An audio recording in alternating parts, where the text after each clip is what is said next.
Hi, I'm Barbara Weber, and I'm the author of Feeling Loved, a Ted E. Bear story. And it's a story of Teddy Bear, who hears something that his little sister says, Lily Bear, and he goes on an adventure.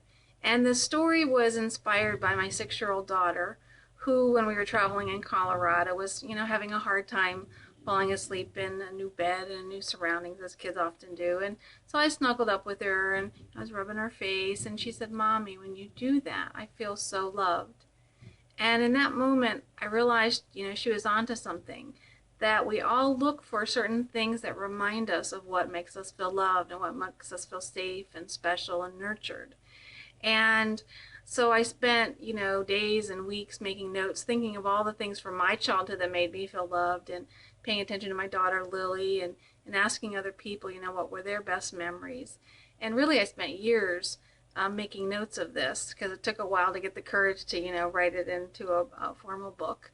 But I finally did, and I'm excited about having that and sharing it with you. I have the first, draft of the book with all the artist illustrations. Her name is Isela Vega, and she's just an amazing artist. And then I put it together in a little kind of online booklet, making up my own, pieces of art. And then finally I got it, got full illustrations, and it's ready to go to print and distribution. So I would love your help to do that and get this book into the hands of kids who need it, because I think that for every child who feels loved, there's another child out there who needs to feel loved. And the reason that I feel so passionate about this message is that when I was pregnant with my daughter, I almost didn't get to become a mom. I went into premature labor, and I was on life support for a couple of months, and I didn't even get to meet her till she was 3 months old. But it was the best moment of my life. And, even though I couldn't walk and I couldn't talk, I got to be with her. And it was love, it was love at first sight. If you're a mom, you know what that's like. And I cherish every moment that I've had with her. And I think, every child needs to feel that precious and that loved.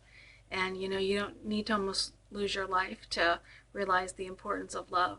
Love healed me in the hospital when people would come visit me and hold my hand, when my older brother would come and sing to me, and when my husband placed my baby in my arms for the first time. Even though I couldn't talk to her, I told her with my heart, "I love you, and I'm so glad to be your mom." So if you're a mom, a dad, you're an auntie, whatever you are, there's probably a child in your life that needs to feel loved. So I hope that you'll get this book for them, and then I hope you'll think about another child that maybe needs to feel loved. Maybe it's a child in a hospital, like I was, or maybe in a local school or community group. But thanks for being part of this mission to help people feel loved. I just think love makes all the difference. Thanks a lot. Bye.